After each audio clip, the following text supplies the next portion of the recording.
Hey Brad, how you doing? Good. How you doing? Doing good. Can you hear me pretty good? Y- Yes, sir. Alrighty, cool. So we'll just jump right into this. I don't know how much time you have right now, but I wanted to go ahead and get started. But it's nice to finally speak with you, Mr. Wagner. Good. Same here. Alrighty, so Coach, let's start with the identity of Blountstown football. When somebody hears Blountstown Tigers, what do you want them to immediately associate with this program? Definitely a disciplined program. Blountstown has been a strong football program for a long time. I'm just the lucky one to be the head coach here now. This program's been strong for a long time before I ever got here, and Blountstown's a very unique place. It's a strong community that it really backs the football program as well as all other sports programs as well. But a lot of times when you ask people about Blountstown, the first thing that comes to mind is definitely a football town. Yeah, And we are we're a small school. We got less than 350 students in the high school. But our town comes out on Friday nights, and then there's high expectations here every year. well, that is actually, very awesome. And I happen to know, a lot about that area. It's a small area, but one thing, like you said, I know they love is football. I mean, it's the best way to keep kids out of trouble. And, what else better to do in a small town like that than to play some hard nosed football? There's no question. These kids here are. We got some great kids here. These kids grow up wanting to be Blountstown Tigers. We, we got a bunch of kids that want to work hard. We got some talented kids on this team. We got some kids that are just hard workers. But I think the the things that you learn through football are things that you can take on in life and be successful in life as well. And so, while I love coaching football, it's more than just football to me. Yeah, and that's what I've learned from talking to you and reading on you and different things like that. I can definitely tell that you truly care more about just winning football games. So my next question, or what I would like to say, is you guys are a small school, but when I look at this schedule, you're not afraid to play anybody. You've got Mosley, you've got Bay, you've got Arnold and Gadsden County on there. Why is it important to you to challenge your kids against programs from much larger schools? Well, I think that now that they've gone to district play, you see, I mean, our district is it's a small district, so you got to go out and try to find other games. Obviously, it helps play in some of these bigger schools for your gate. You make a lot more money at the gate. But it's again, Blountstown. I mean, the standard of Blountstown football has been here a long time, and they've played bigger schools in the past. I think last year, we didn't play as many last year, but obviously, this year, coming off a state championship appearance, it's a little bit harder to find games on your schedule. So we're taking on the task of playing some of these bigger schools, and I'm sure. It's going to be a learning curve for us. I mean, it's going to be a tough week. Our first part of our schedule is tough, and then we end with Gaston County at the very end. So there's going to be some very challenging games. But obviously the goal is still the same. We want to improve every week, and when we get to November, we want to be one of those teams that are playing on Thanksgiving weekend. Yeah, and I truly feel like you guys will be. You've got some big stars on your team and on your roster that it may be a small roster, but you guys have got some uh, higher rated players than some of these bigger schools do, and to me that's really impressive, and that says a lot about you guys. Which that brings us right into week 0. You're going on the road to play Mosley High School. That'll be over at Tommy Oliver Stadium at 7 p.m. for those that don't know. Um, I'm definitely going to be there. We hope that you guys come out.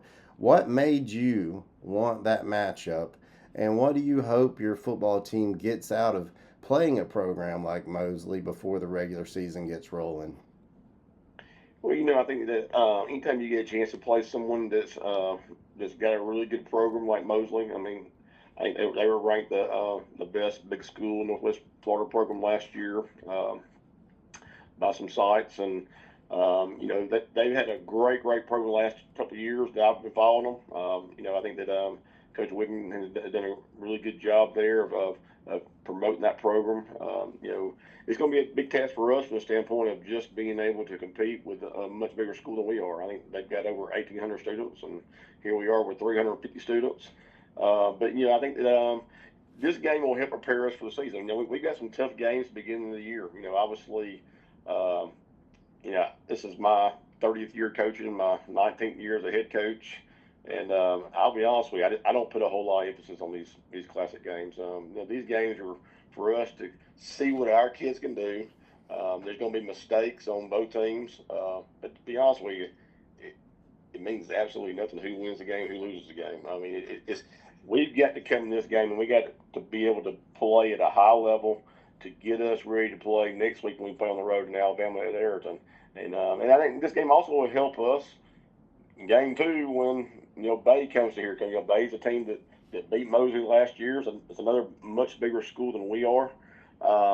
But I think that from everything I've read, and to be honest with you, we've been preparing for Ayrton, and also we had to get our kids briefed for what we're going to see tomorrow night as well. I'm not going to sit here and lie about that, but I think Mosley's a team that they've won the district I believe the last couple of years, and I think they're favored to win the district again.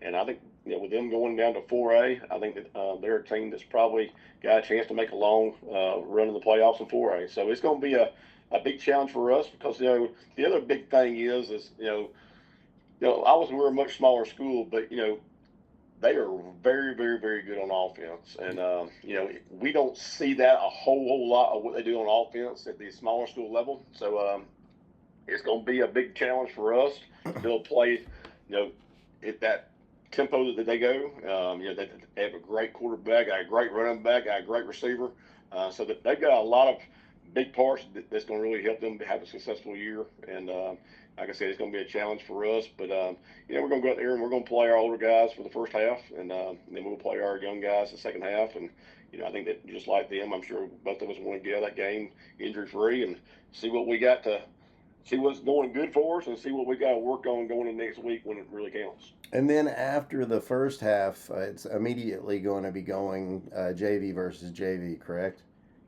Yes, and I think the problem being a much smaller school. I think we'll dress out 41 kids tomorrow night, and I think they're going to probably dress out over 100 something. So I mean, obviously there's a big difference in the school sizes, but the second half we'll play our younger guys the second half, and I'm sure they'll start substituting as well. I think the first half we're going to play somewhat live of a special teams period. I think we're going to make sure that everybody gets one live kicking, one live receiving wise. But after that, then we'll just kind of move the ball.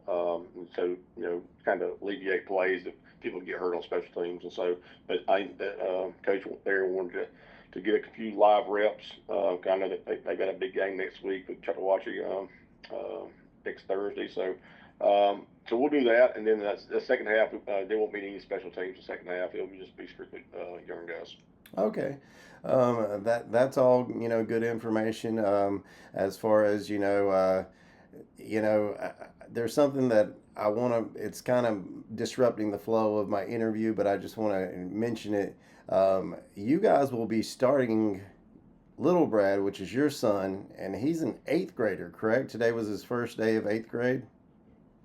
It is, and then it's a little bit different because obviously it's the first time that I've had my son start for me as a high school coach. He was our backup last year. He got to play a lot last year. And I know he was a 7th grader last year, but he was our backup, and he's one that's worked extremely hard in the off-season program. But he's one that it's going to be a learning curve from him. It's different when you get thrown out there and you're out in that first group. But he's our best option right now. He's got some very talented kids around him, so obviously as the season goes, he's going to want to grow up fast. It's not ideal to throw him out there the first time against someone as good as Mosley, but he's going to have to grow up fast, and if he can just control the game and let the game slow down for him as the season goes on. I think he can be successful, but he's going to have to rely on our experienced guys we have coming back. We got two experienced skill guys coming back. The one's committed to Troy, and one's committed to UConn. We got a junior 4-star kid. He's mainly a defensive player, but he plays some on offense, and Sion Smith. And so those guys are going to have to, the ones that we're going to have to key on and from the standpoint of rely on throughout especially the first part of the season. And so there's no hidden secret about that. Little Brad is he's a hard worker. I know he's my son, but he's earned the spot he's in. It's not something that it's easy for people to say, well, he's just a coach's son. But I'm hard on him just like anybody. And he's got, and like I said, we know as a coaching staff that we're going to have to simplify things for him, and he's going to make mistakes. He's going to make mistakes like young guys do, and but we're just going to do a good job of as coaching staff of making sure that we put him in things that are easy for him to read and just rely on our playmakers to get us through the season. Awesome. Well, Coach, I have the highest, utmost respect for you, and I don't mean this in any negative way, but he looks great throwing the ball against air. I mean, I've seen it on Twitter, and that boy can sling it. Well, like I said, it's a big difference between throwing on air when you got Mosley defensive front coming after you, blitzing all those linebackers. It's totally different. And, I understand. He's young, and I don't really like putting. I don't really like talking about him a whole lot, to be honest with you, because he's young, and we got several young guys that are going to be playing some key spots for us, and those guys are going to grow up as the year goes on. They're going to make mistakes, but I know the quarterback position is always the one that's kind of highlighted the most, and it's from the standpoint of it's kind of like the head coach. You get criticized a lot at that position. But again, he's only going to be as good as the team we have around him. And, our older guys know that they're going to have to carry the weight from him. I mean, we're not going to ask him to win the game for us. Right. He's going to have to play. He's going to have to play under the umbrella of the game plan. And, our playmakers are going to be the ones that win games for us in the season. Well, I'm really excited to see how his career continues to, evolve. I mean, I'm like I said, I've watched a lot of his stuff on X, and I've seen reference to probably some of your friends saying things like, why is he playing linebacker and things like that, and maybe that happens at some point. But I just think he looks natural doing what he's doing. But it leads me to my next question, which we've already touched a lot on that with the stuff you just said. But when you play a school with a much larger enrollment, there are obviously going to be differences in the number of athletes available. So we touched on that. But what does Blountstown have to do well to overcome the difference? It's we're going to have to make plays on got to get the ball on defense. And the biggest thing, this is what people don't understand is, you throw out our first 11 out there, and their first 11, all right, they may still be better than us, but it's just 11 versus 11. But where the big issue comes is the depth. We don't have the depth that Mosley or Bay has, or those big schools. We just don't have it. And so, we're going to have to be, once we get into the season, you've got to be good on special teams. You got to be good on converting those third and short plays, and try to stay out of long yard situations. And obviously, it's something we've stressed all summer long. You got to be in shape, and that's the biggest issue you usually have this first few games. Because listen, it's hot up there right now. I know. But it's you just be in the best shape you can be in, and so you just got to overcome that. It's tough. And there's no ways around it. But that's a challenge of being. When you play the bigger schools, it's a small school. I hope our kids are looking forward to the challenge because it's fun. When you're a small school, going to play a big school, there's nothing to lose. You get to go out there and just see where you stack with a bigger school, and you get to play in a bigger venue. And we got a lot of kids on this team that want to play at the next level, so it's a great opportunity for them to play on that kind of stage. Yes, sir. I totally agree with you. And, when it comes to what you're saying about that, trust me, I'm a Gator fan. I cover the Gators.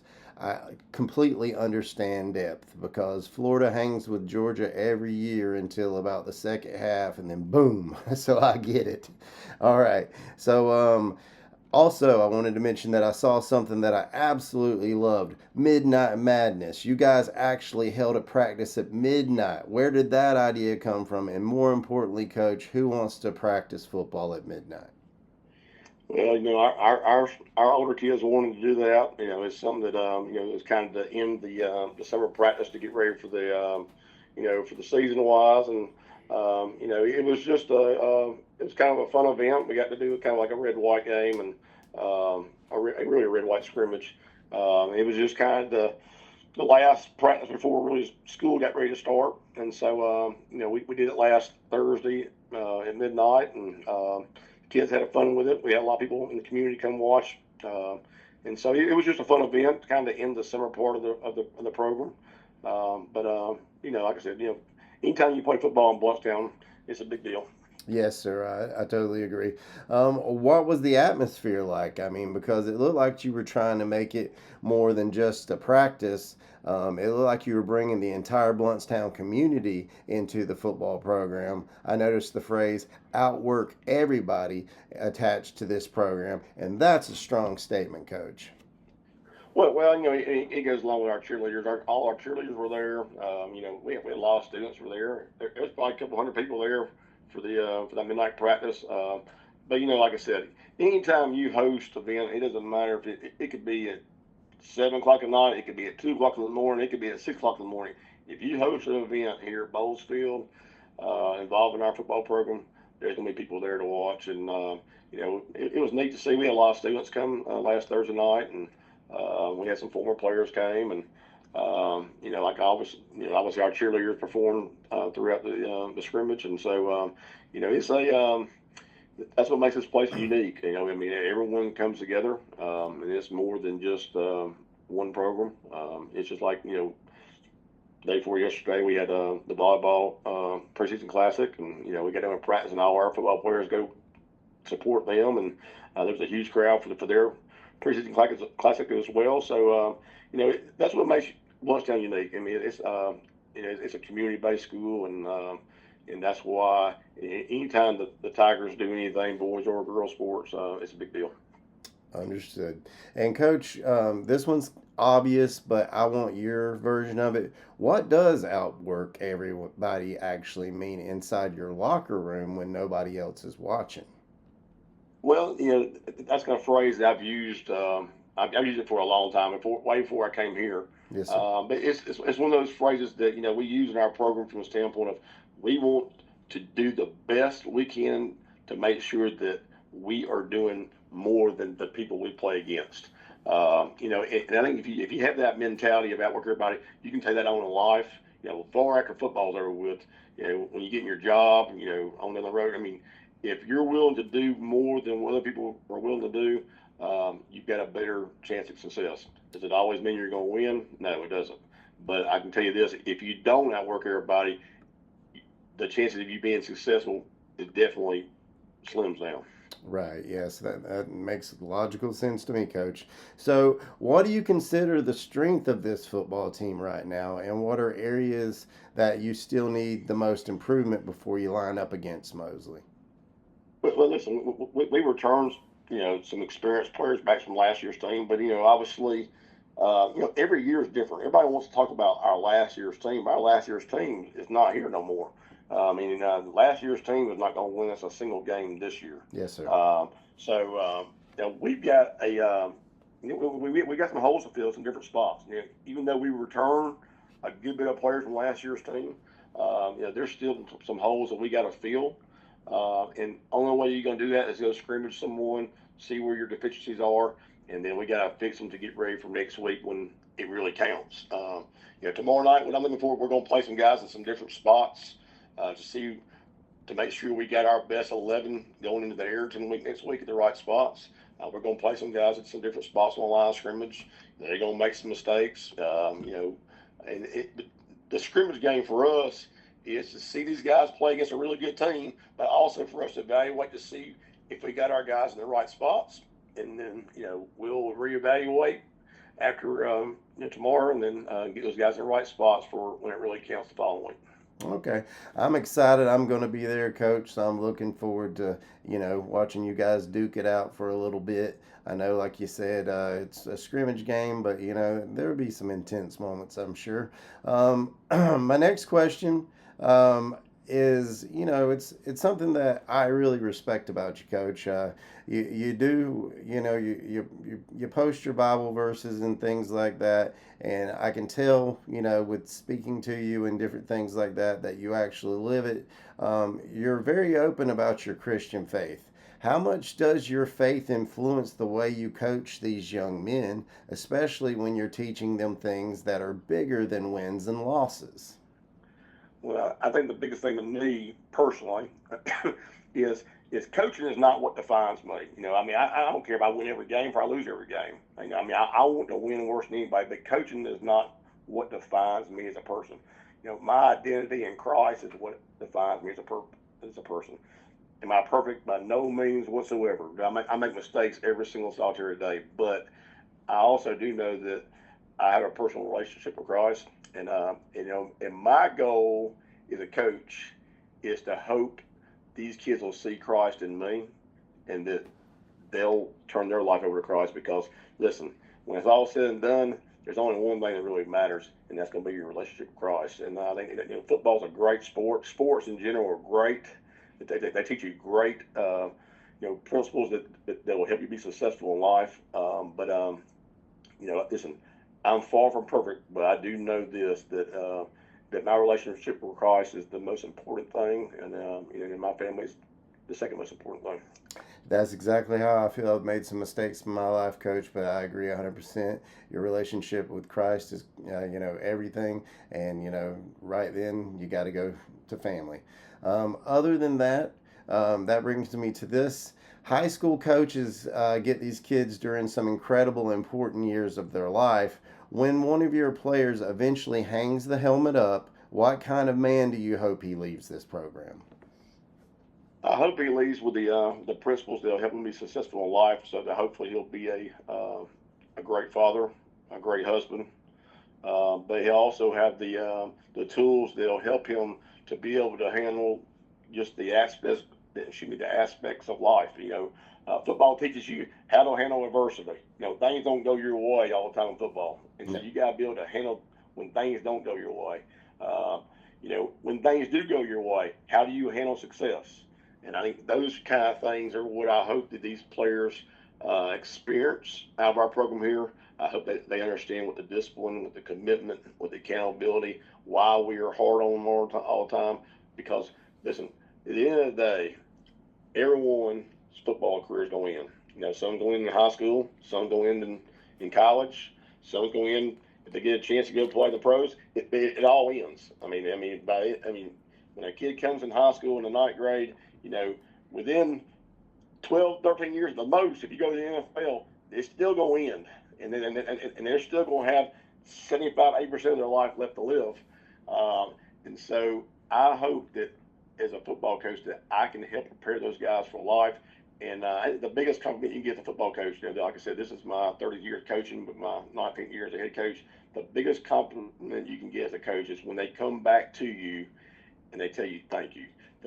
You showed me what it takes to be successful as a person in life.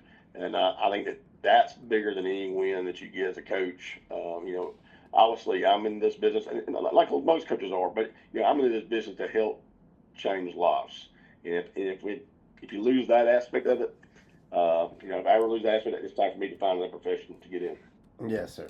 I understand that as well. So as far as the this is going to be one of my last ones about high school, Coach, and I just have a question about college that I want to ask you because I know you have ties to that after this.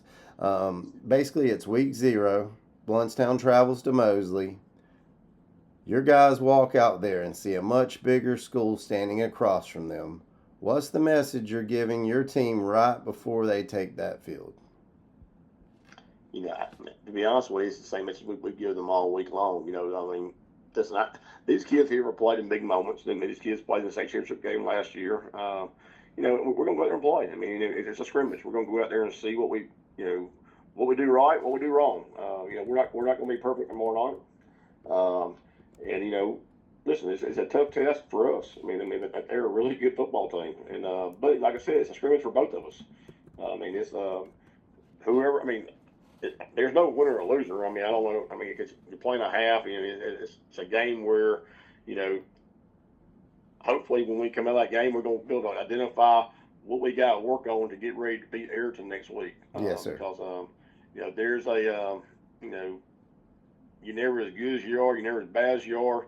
I'll be honest with you. I've been doing this for a long time, and I think last year was the first time in my coaching career I've ever won a classic game. And I wouldn't say that was a win because we played Fort Walton Beach, and it was a controlled scrimmage with no special teams live. But yes, some of the best teams I've had. I told everybody last year. We were at Blountstown last year, and we played an opponent last year in the spring game that we lose. If you can't score, we lost that game, and then we still beat that team by 40-something points when we played them in the regular season. So, wow. I think when you get in a scrimmage, if we're playing that game, not to get all our kids opportunities tomorrow night to see where they fit in on this team right here, that we're missing the point. So, but again, listen, it's a great matchup for us to be able to play someone that is such a great team like Mosley, because what it's going to do is it's going to help prepare us for on down the road. Because listen, we got Bay coming in here week 2 for a real game. Wow.